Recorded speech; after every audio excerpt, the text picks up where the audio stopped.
ಮೂರನೇ ಲೆಕ್ಕವನ್ನು ಬಿಡಿಸೋಣ. ಎರಡು ಸಂಖ್ಯೆಗಳ ಮೊತ್ತ 27 ಮತ್ತು ಗುಣಲಬ್ಧ 182 ಆದರೆ ಆ ಸಂಖ್ಯೆಗಳನ್ನು ಕಂಡುಹಿಡಿಯಿರಿ ಅಂಥೇಳಿ ಇದೆ. ಎರಡು ಸಂಖ್ಯೆಗಳನ್ನು ಕೂಡಿಸಿದರೆ 27 ಬರಬೇಕು. ಆ ಎರಡೂ ಸಂಖ್ಯೆಗಳನ್ನು ಗುಣಾಕಾರ ಮಾಡಿದರೆ 182 ಬರಬೇಕು. ಹಾಗಾದರೆ ಆ ಸಂಖ್ಯೆಗಳು ಯಾವುವು ಅಂತ ನಾವು ಕಂಡುಹಿಡಿಯಬೇಕಾಗಿದೆ. ಓಕೆ, ನೋಡಿ ಇದರಲ್ಲಿ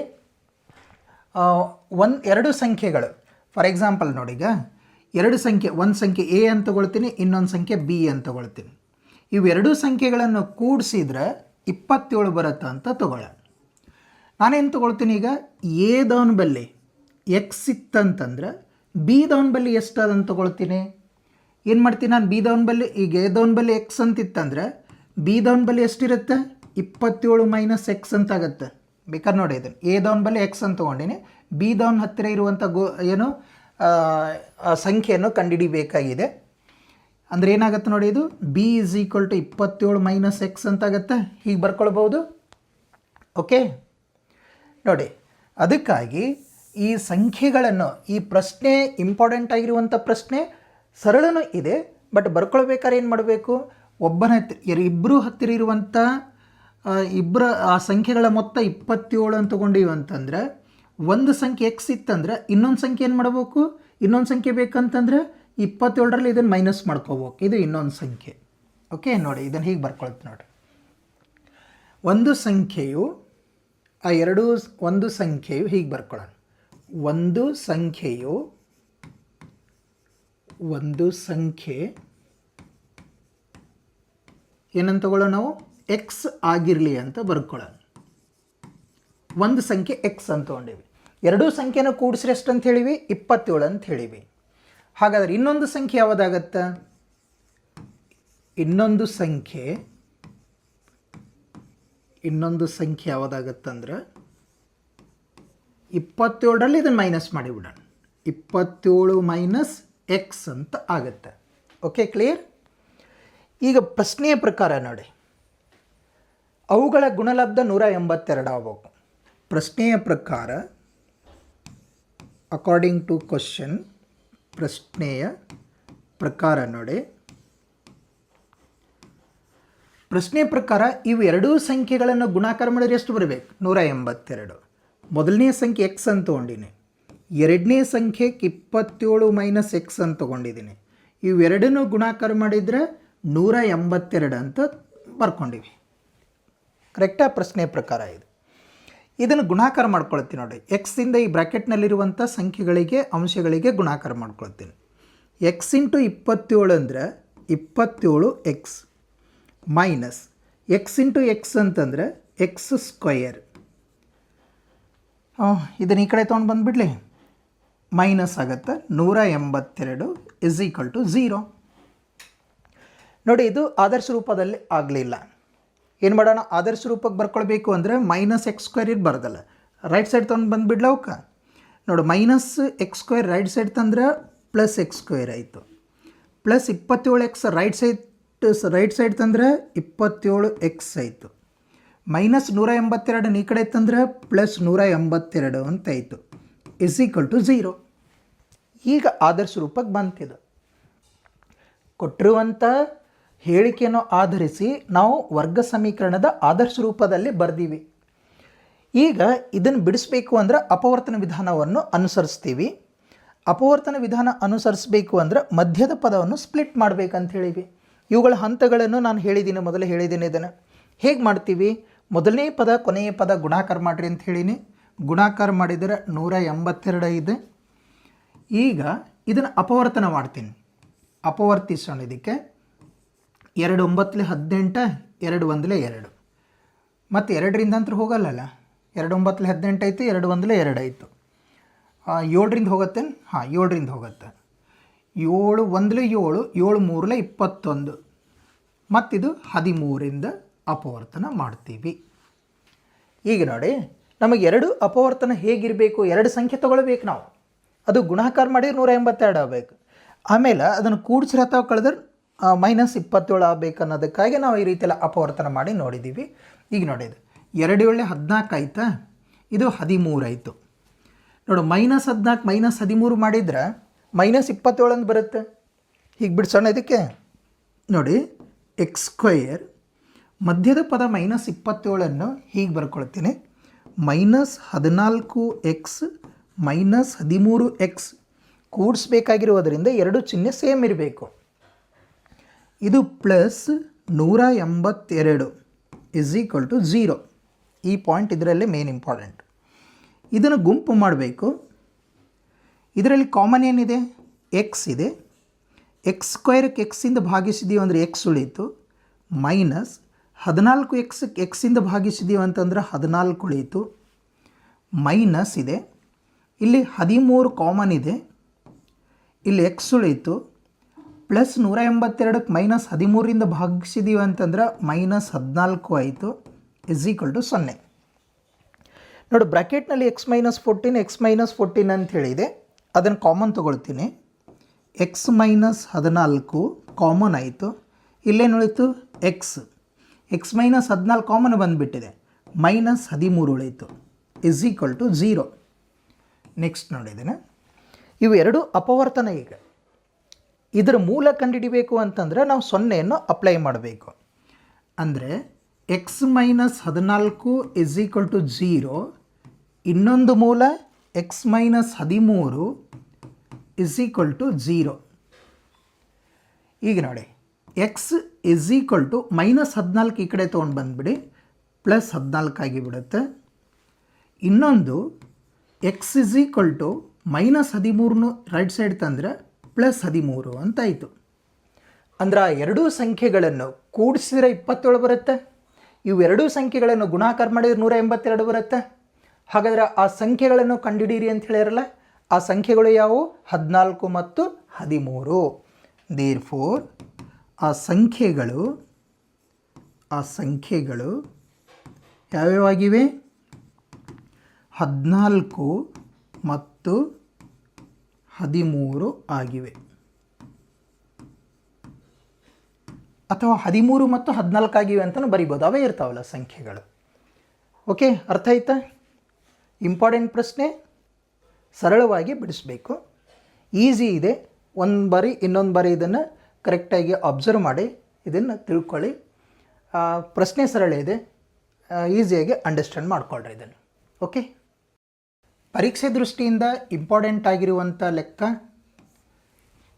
ಇದರಲ್ಲಿ ಪ್ರಶ್ನೆ ಹೀಗಿದೆ: ಎರಡು ಅನುಕ್ರಮ ಧನ ಪೂರ್ಣಾಂಕಗಳ ವರ್ಗಗಳ ಮೊತ್ತವು 365 ಆದರೆ ಆ ಸಂಖ್ಯೆಗಳನ್ನು ಕಂಡುಹಿಡಿಯಿರಿ ಅಂಥೇಳಿ ಇದೆ.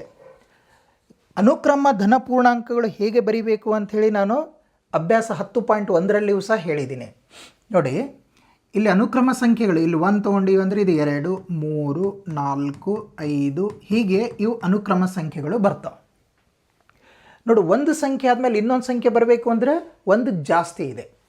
ನೋಡಿ, ಇದನ್ನು ಹೀಗೆ ಬರೀಲ್ಲ. ಫಾರ್ ಎಕ್ಸಾಂಪಲ್ ನೋಡಿ, ಈಗ 2, 3 ಇವೆರಡು ಅನುಕ್ರಮ ಸಂಖ್ಯೆಗಳು. ಈಗ 2 ಇದೆಯಪ್ಪ, ನೆಕ್ಸ್ಟ್ 3 ಬರೀಬೇಕಂದ್ರೆ ನಾ 2 + 1 ಅಂತ ಬರೀಬಹುದಲ್ಲ. ಅಂದ್ರೆ ಹಿಂದಿನ ಸಂಖ್ಯೆಯಲ್ಲಿ ಒಂದನ್ನು ಕೂಡಿಸಿದ್ರೆ ನೆಕ್ಸ್ಟ್ ಅನುಕ್ರಮ ಸಂಖ್ಯೆ ಬರುತ್ತೆ ಅಂತ ಗೊತ್ತಾಗ್ತಾ ಇದೆ. ಇನ್ನೊಂದು ಎಕ್ಸಾಂಪಲ್ ನೋಡಿ, ಇದು 4 ಇದೆ, ಇದು 5. 4 ನಂತರ ಬರುವಂಥ ಅನುಕ್ರಮ ಸಂಖ್ಯೆ 5 ಅಲ್ಲ. ಇದನ್ನು ಹೀಗೆ ಬರೀಬಹುದಾ? 5ಅನ್ನು ನಾನು 4 + 1 ಅಂದರೆ ಹಿಂದಿನ ಸಂಖ್ಯೆ ಯೂಸ್ ಮಾಡ್ಕೊಂಡು ಬರೀಬಹುದಲ್ಲ.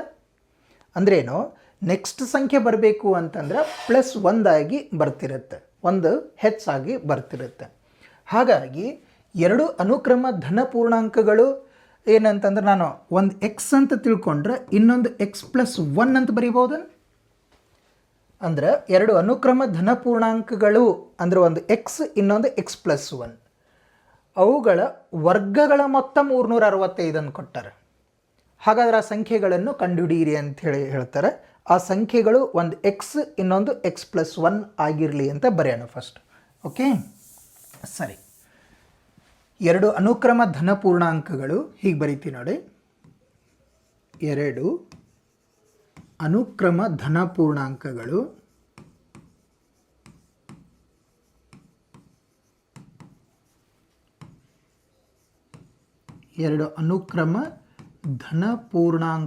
ಬರೀತಾ ಇದ್ದೇನೆ. ಏನೇನು ತಗೊಳ್ಳೋ ನಾವು? ಎಕ್ಸ್ ಮತ್ತು x + 1 ಆಗಿರಲಿ ಅಂತ ಬರ್ಕೊಳ್ಳೋಣ. ಓಕೆ, ಹೇಗನ್ನೋದು ಬರ್ದೀನಿ. ಈಗ ಅಕಾರ್ಡಿಂಗ್ ಟು ಕ್ವಶನ್, ಪ್ರಶ್ನೆಯ ಪ್ರಕಾರ ನೋಡಿ, ಪ್ರಶ್ನೆಯ ಪ್ರಕಾರ ಎರಡು ಅನುಕ್ರಮ ಧನಪೂರ್ಣಾಂಕಗಳ ವರ್ಗಗಳ ಮೊತ್ತ ಅಂತ ಕೊಟ್ಟಾರೆ. ಒಂದು ಎಕ್ಸ್, ಇನ್ನೊಂದು x+1, ಇವುಗಳ ವರ್ಗಗಳನ್ನು ಮಾಡೋಣ. ಇದ್ರದ್ದು ವರ್ಗ ಮಾಡ್ಬೇಕು. ಇನ್ನೊಂದು ಯಾವುದು ಧನಪೂರ್ಣಾಂಕ x+1, ಇದ್ರ ವರ್ಗ ಮಾಡಿ ಇದ್ರ ಮೊತ್ತ ಮಾಡಬೇಕು. x² + x+1 whole square. ಎರಡು ಅನುಕ್ರಮ ಧನಪೂರ್ಣಾಂಕಗಳ ವರ್ಗಗಳ ಮೊತ್ತ ಎಷ್ಟು ಅಂತಂದರೆ 365. ಈಗ ಇದನ್ನು ಬಿಡಿಸೋಣ. ಇದು ನೋಡು, ಇದು x² ಪ್ಲಸ್ ಇದು a+b ಹೋಲ್ ಸ್ಕ್ವೇರ್ ಅಂತಲೂ ಬರ್ಕೊಳ್ಳೋಣಲ್ಲ. a+b ಹೋಲ್ ಸ್ಕ್ವೇರ್ ಅಂತಂದರೆ a² + b² + 2ab ಅಂತಲೂ ಬರ್ಕೊಳ್ತೀವಿ. ಅಂದರೆ ಇಲ್ಲಿ ಮೊದಲನೇ ಪದ square a² + b² plus 2 × ab. a ಅಂದರೆ ಮೊದಲನೇ ಪದ, b ಅಂತಂದರೆ ಎರಡನೇ ಪದ. ಓಕೆನಾ? a² + b² + 2ab ಅಂತ ಬರ್ಕೊಳ್ತೀವಿ. = ಇದು 365 ಅಂತ ಬರೆದಿದ್ದೀನಿ. ಕ್ಲಿಯರ್? ಈಗ ನೋಡಿ, x² ಎಷ್ಟದಾವ? ಇವು 2 ಅದಾವ. ಎರಡನ್ನು ಕೂಡಿಸ್ಕೊಳ್ಳೋಣ. 2x² ಪ್ಲಸ್ ಇದು 1 ವರ್ಗ 1 ಐತಲ್ಲ, ಪ್ಲಸ್ 2 × x, 2x × 1 ಅಂದರೆ ಇದು 2x ಅಂತ ಆಯಿತು. 365 ಲೆಫ್ಟ್ ಸೈಡ್ ತೊಗೊಂಡು ಬರಲಿ, ರೈಟ್ ಸೈಡಿಂದ ಮೈನಸ್ ಆಗಿಬಿಡುತ್ತೆ. ಇದು -365 = 0. ನೋಡಿ, ಇಲ್ಲಿ 1 ಇದೆ, ಇದು -365 ಇದೆ. ಇದು ಪ್ಲಸ್ ಅದ, ಇದು ಮೈನಸ್ ಅದು, ಕಳಿಬೇಕಲ್ಲ. ನೋಡಿ ಇದನ್ನು 2x², ಇದು ಪ್ಲಸ್ 2x, ಇದು ಎಷ್ಟಾಯಿತು? -364 ಆಗಿಬಿಡುತ್ತೆ. = 0. ಒಂದು ಅಂಶ ಇದನ್ನು ಗಮನಿಸಿ, ಎರಡರಲ್ಲಿಯೂ ಸಹ 2 ಕಾಮನ್ ಆಗಿದೆ. ಅಂದರೆ 2ರಿಂದ ಭಾಗಿಸಿಬಿಡೋಣ. ನಾವು 2ರಿಂದ ಭಾಗಿಸಿಬಿಡೋಣ. 2ರಿಂದ ಭಾಗಿಸಿದಾಗ ಅಂದ್ರೆ ನಮ್ಮ ಕ್ಯಾಲ್ಕುಲೇಷನ್ ಪಾರ್ಟ್ ಬಿಡಿಸುವಂಥ ಅಂಶ ಈಸಿಯಾಗಿ ಬಿಡುತ್ತಂತ. ಯಾಕಂದರೆ 2 ಕಾಮನ್ ಇದೆ, 2ರಿಂದ ಭಾಗಿಸಿ ಬಿಡ್ತೀನಿ.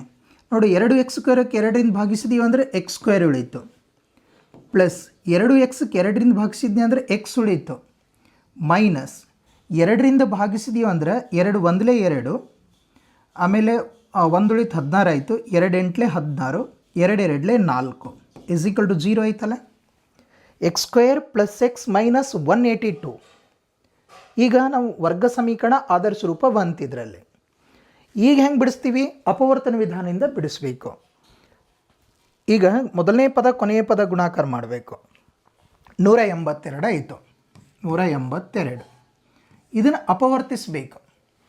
ಅಪವರ್ತಿಸಿದ ಮೇಲೆ 2 ಪದ ಹೇಗಿರಬೇಕು ಅಂತಂದ್ರೆ, ಕೂಡಿಸಿರ ಅಥವಾ ಕಳೆದ್ರೆ ಮಧ್ಯದ ಪದ 1x ಬರುವ ಹಾಗೆ, ಅಂದರೆ 1 ಬರುವ ಹಾಗೆ ಇರಬೇಕು. ನೋಡೋಣ, ಬಿಡಿಸೋಣ. ಅದನ್ನು ಅಪವರ್ತನ ಮಾಡ್ತೀನಿ. 2 9 18, 2 1 2, ಮತ್ತು 7ರಿಂದ ಹೋಗುತ್ತೆ. 7 1 ಎಷ್ಟು? 7 1 7, 7 3 21, ಆಮೇಲೆ 13 1 13, 2 9 18, 2 1 2, 7 1 7, 2 ಉಳಿತು 21 ಆಯಿತು, 7 3 21, ನೆಕ್ಸ್ಟ್ 13 ಉಳಿತು, 13 1 13 ಆಗುತ್ತೆ. ನೋಡಿ, ಇವೆರಡನ್ನೂ ಗುಣಾಕಾರ ಮಾಡಿದರೆ 2 7 14 ಆಯಿತು, ಇದು 13. 14 13 ಕಳೆದ್ರೆ 1x ಬರುತ್ತೆ. ನೋಡಿ, ಕಳೆದ್ರೆ ಅಂತಂದರೆ ಇದು ಪ್ಲಸ್ನಲ್ಲಿರಬೇಕು, ಇದು ಮೈನಸ್ನಲ್ಲಿರಬೇಕು. ಯಾಕಂದ್ರೆ ಕಳಿಬೇಕಲ್ಲ, 14ರಲ್ಲಿ 13 ಕಳಿ, ಆವಾಗ ಪ್ಲಸ್ x ಉಳಿಯುತ್ತೆ. ಇದನ್ನು ಹೀಗೆ ಬರೀಲಿ. ನೋಡಿ, ಈ ಸೈಡು ಈ ಪಾರ್ಟ್ ಮೊದಲನೇ ಪದ ಸೇಮ್ ಬರೀತೀನಿ. ಮಧ್ಯದ ಪದ ಹೇಗೆ ಬರೀಬೇಕಂತ ಹೇಳಿನಿ? +14x -13x, ಇದು -182 -182 = 0. Okay, clear? ಇದರಲ್ಲಿ ಗುಂಪನ್ನು ಮಾಡಬೇಕು ನಾವು. ಈಗ ಇದರಲ್ಲಿ x ಕಾಮನ್ ಇದೆ, x ಕಾಮನ್ ತಗೋ. x² x ಭಾಗಿಸಿದೀವಿ ಅಂತಂದರೆ x ಉಳೀತು, ಪ್ಲಸ್ 14x ಎಕ್ಸಿಂದ ಭಾಗಿಸಿದೀವಿ ಅಂತಂದ್ರೆ 14 ಉಳೀತು. ಇದರಲ್ಲಿ ಇದರಲ್ಲಿ ಮೈನಸ್ 13 ಕಾಮನ್ ತೊಗೊಳ್ಳೋಣ, ಅಂದರೆ 13ರಿಂದ ಭಾಗಿಸೋಣ. 13x 13ರಿಂದ ಭಾಗಿಸಿದೀವಿ ಅಂದರೆ ಇಲ್ಲಿ ಎಕ್ಸ್ ಉಳೀತು. ಮೈನಸ್ 182ಕ್ಕೆ ಮೈನಸ್ 13ರಿಂದ ಭಾಗಿಸಿದ್ರೆ ಪ್ಲಸ್ 14 ಆಯಿತು, ಇಸ್ ಈಕ್ವಲ್ ಟು 0. ಕಾಮನ್ ತೊಗೊಳ್ಳೋದಾದ್ರೆ ಅದನ್ನು ಭಾಗಿಸೋದಂತೆ. ಇಲ್ಲಿ ಬ್ರ್ಯಾಕೆಟ್ನಲ್ಲಿ ನೋಡಿದ್ದೀವಿ ಅಂದರೆ ಎಕ್ಸ್ ಪ್ಲಸ್ 14 ಇದೆ, ಕಾಮನ್ ತೊಗೊಂಡು ಬಂದುಬಿಡೋಣ. ಅದಕ್ಕೆ ಎಕ್ಸ್ ಪ್ಲಸ್ 14 ಕಾಮನ್ ಆಯಿತು. ಈಗೇನು ಉಳಿತು? X minus 13 is equal to 0. ಈಗ ಎರಡು ಅಪವರ್ತನ ಬಂದುವ. ಇದಕ್ಕೆ ನಾವು ಮೂಲ ಕಂಡುಹಿಡಿಬೇಕು ಅಂದರೆ 0ಯನ್ನು ಅನ್ವಯಿಸಬೇಕು. ಅಂದರೆ ಇಲ್ಲಿ x plus 14 is equal to 0 ಆಯಿತು. ಇನ್ನೊಂದು x minus 13 is equal to ಇದು 0 ಆಯಿತು. 14 ರೈಟ್ ಸೈಡ್ ತಗೋ, ಮೈನಸ್ 14 ಆಯಿತು. ಇನ್ನೊಂದು x is equal to minus 13 ಈ ಕಡೆ ಇತ್ತಂದ್ರೆ ಪ್ಲಸ್ 13 ಅಂತ ಆಯಿತು. ಓಕೆ, ನಾವು ಮೈನಸ್ನಲ್ಲಿದ್ದು ಕನ್ಸಿಡರ್ ಮಾಡಬಾರ್ದು, ಪ್ಲಸ್ನಲ್ಲಿದ್ದದ್ದು 13 ಇದೆ. ಅಂದರೆ ಒಂದು ಸಂಖ್ಯೆ, ಎರಡು ಅನುಕ್ರಮ ಧನ ಪೂರ್ಣಾಂಕಗಳು, ಒಂದು ಎಕ್ಸ್ ಅಂದರೆ 13, ಇನ್ನೊಂದು ಎಕ್ಸ್ ಪ್ಲಸ್ 1 ಅಂದರೆ 13 ಪ್ಲಸ್ 1 ಅಂದರೆ 14 ಆಗತ್ತೆ ಅಂತ ಬರೀಬೇಕು. ಓಕೆ, ಬರೀತೀರಿ ನೀವು? ಇಲ್ಲೇ ಬರೀತೀವಿ ನೋಡಿ. ದೇರ್ ಫೋರ್ ಎರಡು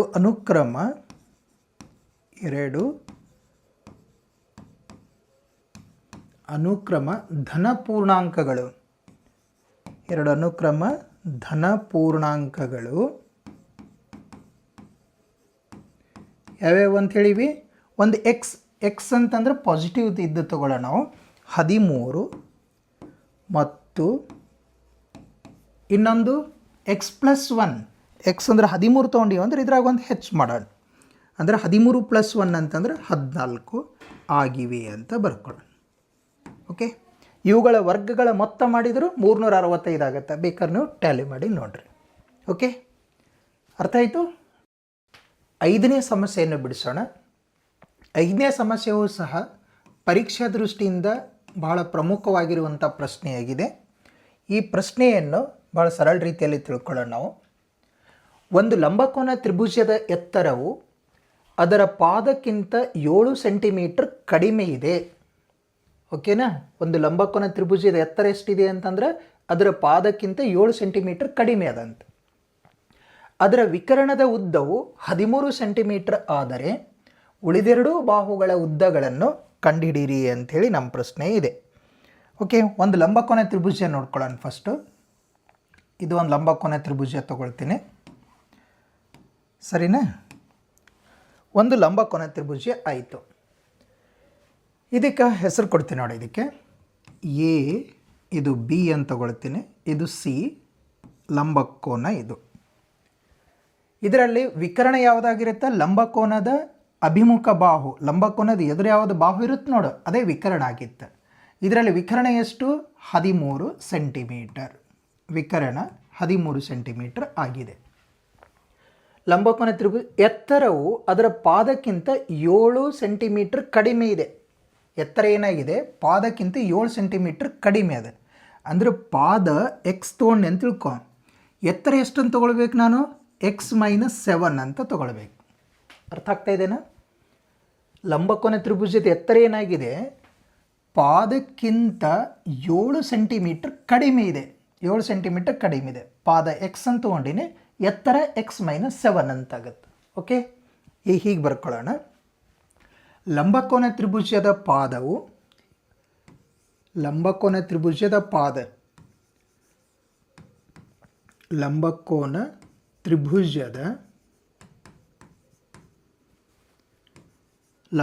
ತ್ರಿಭುಜದ ಪಾದ ಎಕ್ಸ್ ಸೆಂಟಿಮೀಟರ್ ಆಗಿರಲಿ ಅಂತ ಬರ್ಕೊಳ್ತೀನಿ.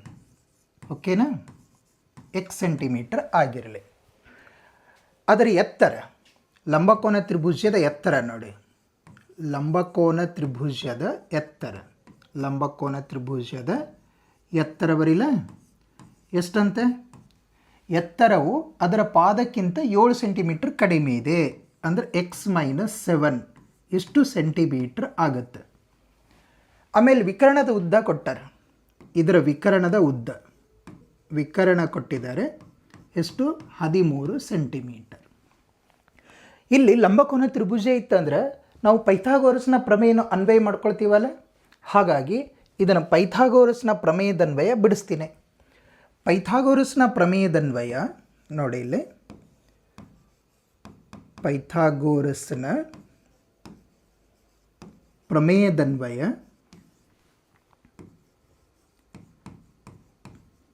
ಪೈಥಾಗೋರಸ್ನ ಪ್ರಮೇಯನ್ನು ಅನ್ವಯ ಮಾಡಿಕೊಳ್ಳೋಣ.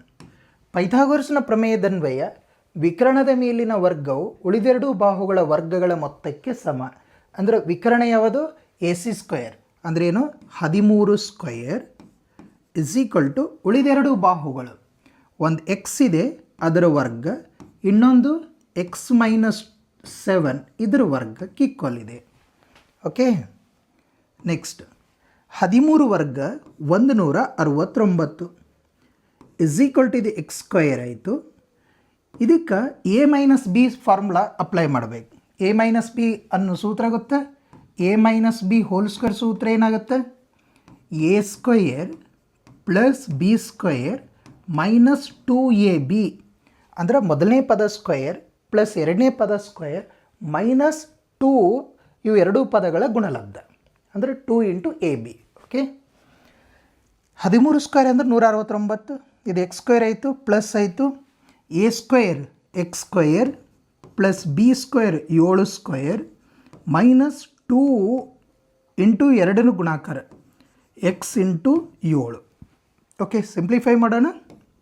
169 ನೋಡಿ, x² ಅಂದರೆ 2x² ಐತಿಲ್ಲ, ಇವೆರಡನ್ನು ಕೂಡಿಸಿರ 1x² ಪ್ಲಸ್ ಇನ್ನೊಂದು x² 2x² ಪ್ಲಸ್ 7 ವರ್ಗ 49 ಮೈನಸ್ 2 × 14 ಇದು x ಅಂತಾಯಿತು. ಸರಿ, ಈಗ 169ನ ಈ ಕಡೆ ತೊಗೊಂಡು ಬಂದುಬಿಡ್ತೀನಿ. ಅಂದರೆ 2x² ಆಯಿತು ಮೈನಸ್ 14x ಆಯಿತು, ಇದು ಪ್ಲಸ್ 49, ಇದನ್ನ ಈ ಸೈಡ್ ತಂದ್ರೆ ಮೈನಸ್ 169 ಆಯಿತು, ಇಸ್ ಈಕ್ವಲ್ ಟು ಏನು ಉಳಿದಿಲ್ಲ ಅಂದರೆ 0. ಸರಿ, ಈಗ ಇದು 2x², ಈಗ ಮೈನಸ್ 14xಕ್ಕೆ 14x ಆಯಿತು, ಇದನ್ನು ಕಳೀರಿ, ಇದು ಪ್ಲಸ್ 49 ಅದು, ಇದು ಮೈನಸ್ 169 ಅದು, ಮೈನಸ್ ಚಿಹ್ನೆ ಇಟ್ಟು 169ರಲ್ಲಿ 49ನ್ನು ಕಳೀಬೇಕು. 0 ಆಯಿತು, 2 ಆಯಿತು, 1 ಆಯಿತು, ಅಂದರೆ 120 ಅಂತಾಯಿತು, ಇಸ್ ಈಕ್ವಲ್ ಟು 0. ಇಲ್ಲಿನ ಗಮನಿಸಿ, ಈ ಪ್ರತಿಯೊಂದು ಪದವೂ ಸಹ 2ರಿಂದ ಭಾಗಾಕಾರ ಆಗುತ್ತೆ, ಅಂದರೆ ಭಾಗಿಸ್ತ ಅಂತ. 2 ಕಾಮನ್ ಆಗಿರುವುದರಿಂದ ನಾನು 2ರಿಂದ ಭಾಗಿಸಿ ಬಿಡ್ತೀನಿ. 2ರಿಂದ ಭಾಗಿಸಿದಾಗ, ಯಾಕೆ ಭಾಗಿಸಿ ಬಿಡಬೇಕು ಅಂತಂದರೆ ನಮಗೆ ಕ್ಯಾಲ್ಕುಲೇಷನ್ ಮಾಡಲಿಕ್ಕೆ ಈಸಿ ಆಗುತ್ತೆ. ಓಕೆ, ನೋಡಿ ಎಷ್ಟಾಯ್ತು ಇದಕ್ಕೆ. 2ರಿಂದ ಭಾಗಿಸ್ತೀವಿ ಅಂತಂದರೆ ಏನು ಉಳಿತು? x² ಅಂತಾಯಿತು. ಇನ್ನೊಂದು ಇದಕ್ಕೆ 2ರಿಂದ ಭಾಗಿಸ್ತೀವಿ ಅಂತಂದರೆ 7x ಆಯಿತು. 2ರಿಂದ ಭಾಗಿಸಿದೀವಿ ಅಂತಂದರೆ 60 ಅಂತಾಯಿತು, ಇಸ್ ಈಕ್ವಲ್ ಟು 0. ಈಗ ವರ್ಗ ಸಮೀಕರಣದ ಆದರ್ಶ ರೂಪ ಬಂತು. ಈಗ ಇದಕ್ಕೆ ಅಪವರ್ತನ ವಿಧಾನದಿಂದ ಬಿಡಿಸಬೇಕಾದ್ರೆ ಮೊದಲನೇ ಪದ ಕೊನೆಯ ಪದ ಗುಣಾಕಾರ ಮಾಡಬೇಕು, ಫಸ್ಟ್ ಅಂಶ. ನೆಕ್ಸ್ಟ್ ಏನಂತಂದ್ರೆ ಅಪವರ್ತಿಸಬೇಕು. 2 ಅಪವರ್ತನ ತೆಗೆದುಕೊಳ್ಬೇಕು. ಅವು ಹೇಗಿರಬೇಕು ಅಂತಂದ್ರೆ ಅದನ್ನು ಕೂಡಿಸಿರ ಅಥವಾ ಕಳೆದ್ರೆ ಮಧ್ಯದ ಪದ ಇಲ್ಲಿ 7 ಬರುವ ಹಾಗೆ ಇರಬೇಕು. ನೋಡಿ ಇದನ್ನು ಹೇಗೆ ಅನ್ನೋದು ಮಾಡ್ತೀನಿ ನೋಡಿ. ಇಲ್ಲಿ x ಇದೆ ಅಂದರೆ 1 ಅದರ ಸಹ ಗುಣಕ್ಕೆ ತೊಗೊಂಡ್ಬಿಡ್ತೀನಿ. ಇದು 60 ಇದೆ ಅಂದರೆ 60ನ್ನು ಅಪವರ್ತನ ಮಾಡ್ತೀನಿ. ಈಗ 2ರಿಂದ ಆಗುತ್ತಾ? 2 3 6 0ಕ್ಕೆ 0, ಆಮೇಲೆ 2 15 3 5 5, 3 5 15, ಆಮೇಲೆ 5 1 5.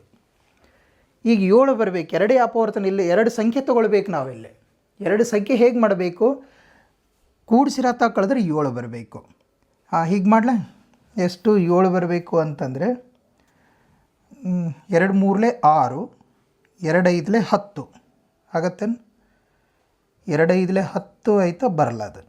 ಓಕೆ, ಅಂದರೆ ಯಾವತ್ತು ತೊಗೊಳ್ಬೋದು? 2 2 4, 4 3 12, ಇದು 5, ಇದು 5. 12ರಲ್ಲಿ 5 ಕಳೆದೀವಿ ಅಂದರೆ 7 ಆಗುತ್ತಲ್ಲ. ಹಾಗಾಗಿ ಇದು ಮೈನಸ್, ಇದು ಪ್ಲಸ್ ಅಂತ ಮಾಡಿಬಿಡ್ತೀನಿ. -12 + 5 ಅಂದರೆ ಏನಾಗಿಬಿಡ್ತು? -7 ಆಗುತ್ತೆ.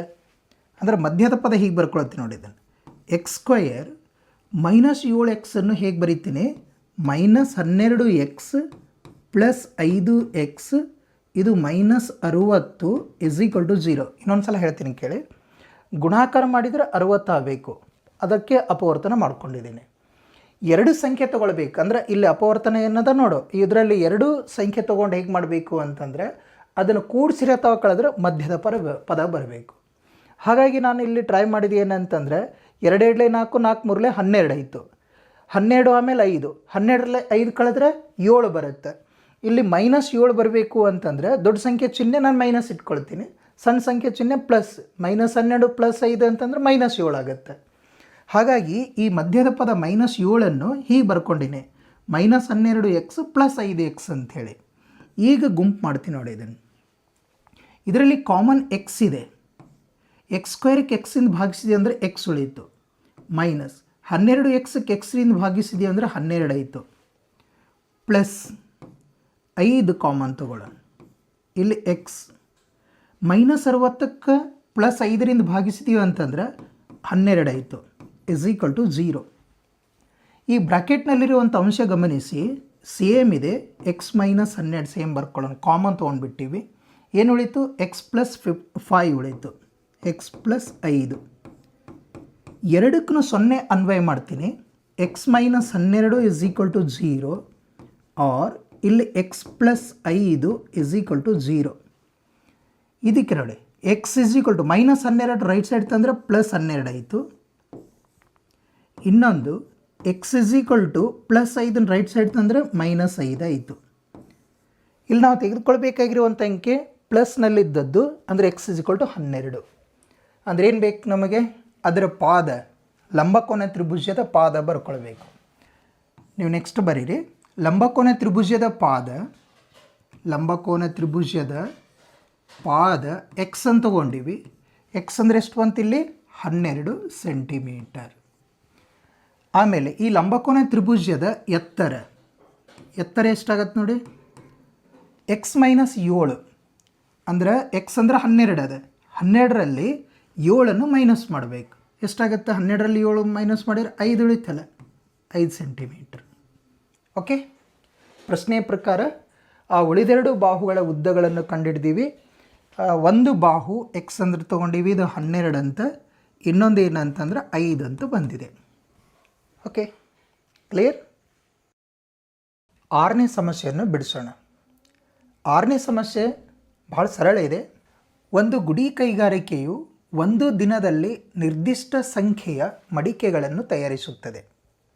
ಒಂದು ನಿರ್ದಿಷ್ಟ ದಿನದಲ್ಲಿ ಪ್ರತಿ ಮಡಿಕೆಯ ಉತ್ಪಾದನಾ ವೆಚ್ಚವು ಆ ದಿನ ತಯಾರಿಸಿದ ಮಡಿಕೆಗಳ ಸಂಖ್ಯೆಯ 2ರಷ್ಟಕ್ಕಿಂತ 3 ಹೆಚ್ಚಾಗಿರುವುದನ್ನು ಗಮನಿಸಲಾಯಿತು. ಆ ದಿನದ ಒಟ್ಟು ಉತ್ಪಾದನಾ ವೆಚ್ಚವು ₹90 ಆದರೆ ಆ ದಿನ ತಯಾರಿಸಿದ ಮಡಿಕೆಗಳ ಸಂಖ್ಯೆಯನ್ನು ಹಾಗೂ ಪ್ರತಿ ಮಡಿಕೆಯ ವೆಚ್ಚವನ್ನು ಕಂಡುಹಿಡಿಯಿರಿ ಅಂಥೇಳಿ ಪ್ರಶ್ನೆ ಇದೆ. ಓಕೆ, ಸರಳ ಇದೆ, ಈಸಿಯಾಗಿ ಬಿಡಿಸೋಣ. ಇದಕ್ಕೆ ಆ ನಿರ್ದಿಷ್ಟ ದಿನದಲ್ಲಿ ತಯಾರಿಸಿದ ಮಡಿಕೆಗಳ ಸಂಖ್ಯೆ ಎಕ್ಸ್ ಅಂತ ತಗೊಳ್ಳೋಣ. ಆ ನಿರ್ದಿಷ್ಟ ದಿನದಲ್ಲಿ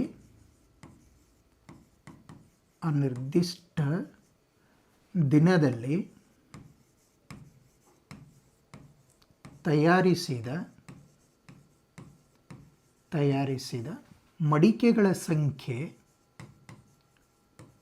ಮಡಿಕೆಗಳ ಸಂಖ್ಯೆ ಎಷ್ಟಂತ ತಗೊಳ್ಳೋಣ ನಾವು, ಎಕ್ಸ್ ಅಂತ ತಗೊಳ್ಳೋಣ, ಎಕ್ಸ್ ಆಗಿರಲಿ. ಓಕೆ, ಅಂದರೆ ಆ ನಿರ್ದಿಷ್ಟ ಒಂದು ದಿನದಲ್ಲಿ ತಯಾರಿಸಿದ ಮಡಿಕೆಯ ಸಂಖ್ಯೆ ಎಷ್ಟಂತ ಬರ್ದು ನಾನು ಎಕ್ಸ್ ಅಂತ ತಗೊಂಡಿನಿ. ಓಕೆ, ಪ್ರತಿ ಮಡಿಕೆಯ ಉತ್ಪಾದನಾ ವೆಚ್ಚ ನೋಡಿ, ಒಂದು ನಿರ್ದಿಷ್ಟ ಸಂಖ್ಯೆಯ ಮಡಿಕೆಗಳನ್ನು ತಯಾರಿಸುತ್ತದೆ, ಎಕ್ಸ್ ಅಂತ ತಗೊಂಡಿವಿ. ಒಂದು ನಿರ್ದಿಷ್ಟ ದಿನದಲ್ಲಿ ಪ್ರತಿ ಮಡಿಕೆಯ ಉತ್ಪಾದನಾ ವೆಚ್ಚವು ಅದರ ಕಾಸ್ಟ್ ಎಷ್ಟಾಗತ್ತಂತ ಆ ದಿನ ತಯಾರಿಸಿದ ಮಡಿಕೆಗಳ ಸಂಖ್ಯೆಯ 2ರಷ್ಟಕ್ಕಿಂತ 3 ಹೆಚ್ಚಾಗಿರೋದು ಗಮನಿಸಲಾಗಿದೆ. ಅಂದರೆ ಪ್ರತಿ ಮಡಿಕೆಯ ಅಥವಾ ಒಂದು ಮಡಿಕೆಯ ಉತ್ಪಾದನಾ ವೆಚ್ಚ ಅಂತ ಬರೀತೀನಿ. ಒಂದು ಮಡಿಕೆಯ ಅಥವಾ ಪ್ರತಿ ಮಡಿಕೆ ಅಂತಲೂ ಬರೀಬಹುದು. ಪ್ರತಿ ಮಡಿಕೆಯ ಉತ್ಪಾದನಾ ವೆಚ್ಚ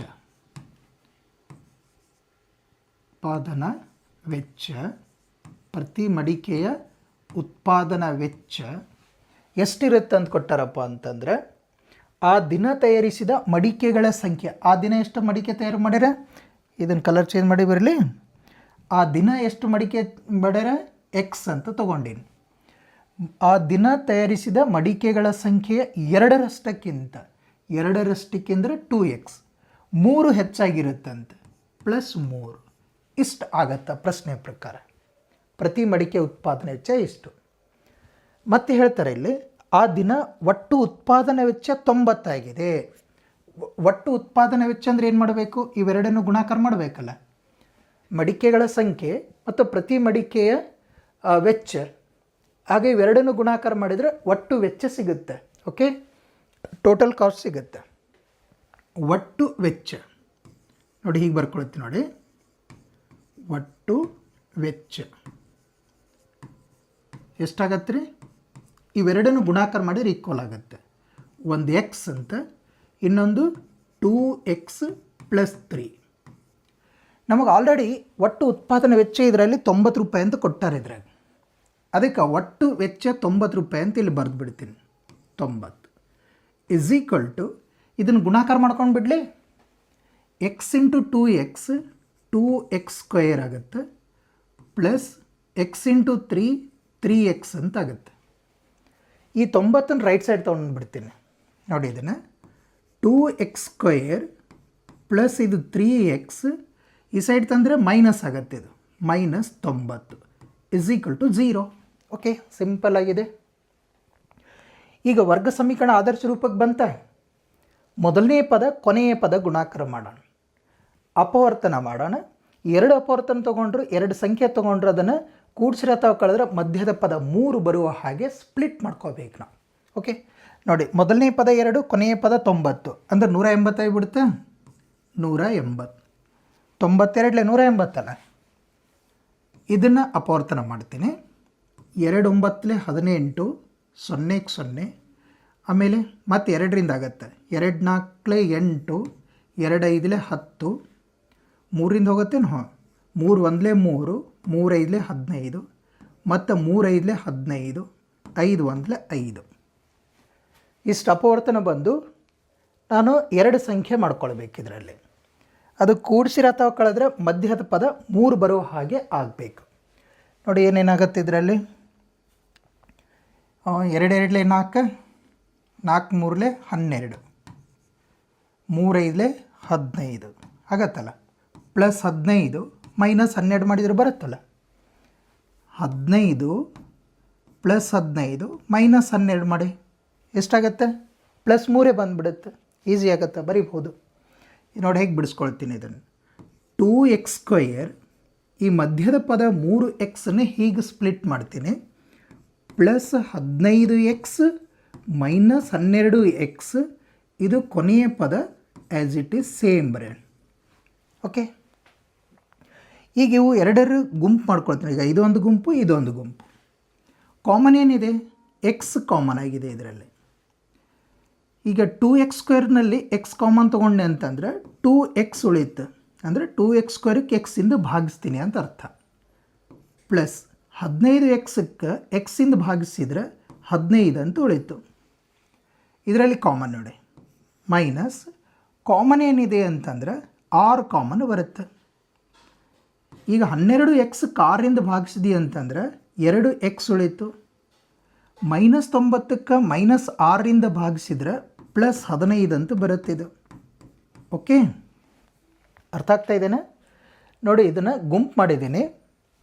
ಇದರಲ್ಲಿ ಕಾಮನ್ ಏನಿದೆ, ಎಕ್ಸ್ ಕಾಮನ್ ಇದೆ. ಹಾಗಾಗಿ 2x² ಎಕ್ಸಿಂದ ಭಾಗಿಸಿದ್ದೀವಿ ಅಂತಂದರೆ 2x ಉಳೀತು. ಪ್ಲಸ್ 15x ಎಕ್ಸಿಂದ ಭಾಗಿಸಿದ್ರೆ 15 ಉಳೀತು. ಮೈನಸ್ ಇದರಲ್ಲಿ ಕಾಮನ್ 6 ಇದೆ. 12xಕ್ಕೆ 6ರಿಂದ ಭಾಗಿಸಿದರೆ 2x ಆಯಿತು. ಆಮೇಲೆ -90ಕ್ಕೆ -6ರಿಂದ ಭಾಗಿಸಿದರೆ +15 ಆಯಿತು. ಈ ಕಾಮನ್ ನೋಡಿ, 2x + 15, 2x + 15 ಕಾಮನ್ ತೊಗೊಂಡ್ಬಿಡಿ. ಇದನ್ನು 2x + 15, ಇನ್ನೊಂದು x - 6 = 0. ಎರಡಕ್ಕೂ 0 ಅಪ್ಲೈ ಮಾಡಿರಿ. 2x + 15 is equal to 0 or x minus 6 is equal to 0. ಇದು 2x is equal to ಇದನ್ನು ಈ ಸೈಡ್ ತಂದರೆ -15 ಆಯಿತು. x is equal to ಏನಾಗುತ್ತೆ, ಇದು 2 ಅಪಾನ್ ಆಗುತ್ತೆ, ಇದು -15 ಆಗುತ್ತೆ. ನಮ್ಮ ಸಂಖ್ಯೆಗಳ ಎಷ್ಟು ಸಂಖ್ಯೆ ಅಂತ ಕೇಳಿದ್ದಾರೆ, ಮೈನಸ್ ಅಂತ ಬರಲ್ಲ, ಇದು ನೆಗ್ಲೆಕ್ಟ್ ಮಾಡಬೇಕು. ನೆಕ್ಸ್ಟ್ ಈ ಕಡೆ ನೋಡಿ, x is equal to -r ಈ ಕಡೆ ತಂದರೆ +r ಆಗುತ್ತೆ. ಅಂದರೆ ನಮ್ಮ ವ್ಯಾಲ್ಯೂ ಇದು ಆಗುತ್ತೆ ಪಾಸಿಟಿವ್ನಲ್ಲಿದ್ದದ್ದು. ಈಗ ನಮಗೆ ಕೇಳಿದ್ದು ಆ ನಿರ್ದಿಷ್ಟ ದಿನದಲ್ಲಿ ತಯಾರಿಸಿದ ಮಡಿಕೆಗಳ ಸಂಖ್ಯೆ ಎಷ್ಟಂತ ಬರೀತೀರಿ, 6 ಅಂತ ಬರೀಬೇಕು. ಓಕೆ, ಇಲ್ಲಿ ಬರಿಲ್ಲ. ಆ ದಿನ ತಯಾರಿಸಿದ ಮಡಿಕೆಗಳ ಒಟ್ಟು ಸಂಖ್ಯೆ ಮಡಿಕೆಗಳ ಒಟ್ಟು ಸಂಖ್ಯೆ ಬರೀತೀವಿ ನೋಡಿ. ಮಡಿಕೆಗಳ ಸಂಖ್ಯೆ, ಆ ದಿನ ತಯಾರಿಸಿದ ಮಡಿಕೆಗಳ ಸಂಖ್ಯೆ ಎಕ್ಸ್ ಅಂದೀವಿ ನಾವು. ಎಕ್ಸ್ ಅಂದರೆ ಎಷ್ಟು ಬಂತಿಲ್ಲಿ, 6. ಮಡಿಕೆಗಳ ಸಂಖ್ಯೆ 6 ಆಯಿತು. ಆಮೇಲೆ ಪ್ರತಿ ಮಡಿಕೆ ಉತ್ಪಾದನಾ ವೆಚ್ಚ ಅಂದರೆ ಒಂದು ಮಡಿಕೆ ಉತ್ಪಾದನಾ ವೆಚ್ಚ ಎಷ್ಟು ಅಂದೀವಿ ನಾವು, 2x + 3 ಅಂತಂದೀವಿ ಇಲ್ಲ ನೋಡಿ. ಪ್ರತಿ ಮಡಿಕೆ ಉತ್ಪಾದನೆ ವೆಚ್ಚ ಎಷ್ಟು ಅಂದೀವಿ ನಾವು, 2x + 3. 2x + 3 ಇಲ್ಲಿ ನೋಡಿ, 2x ಅಂದರೆ 6 ಅಂತ ತೊಗೊಂಡೀವಿ ನಾವು, +3 ಎಷ್ಟಾಗತ್ತೆ, 2 6 12 ಆಯಿತು, ಪ್ಲಸ್ ಇದು 3 ಎಷ್ಟಾಯಿತು, ಇದು 15. ಮಡಿಕೆಗಳ ಸಂಖ್ಯೆ 6 ಆಗುತ್ತೆ, ಪ್ರತಿ ಮಡಿಕೆಯ ವೆಚ್ಚ 15 ಆಗುತ್ತೆ. Okay, clear.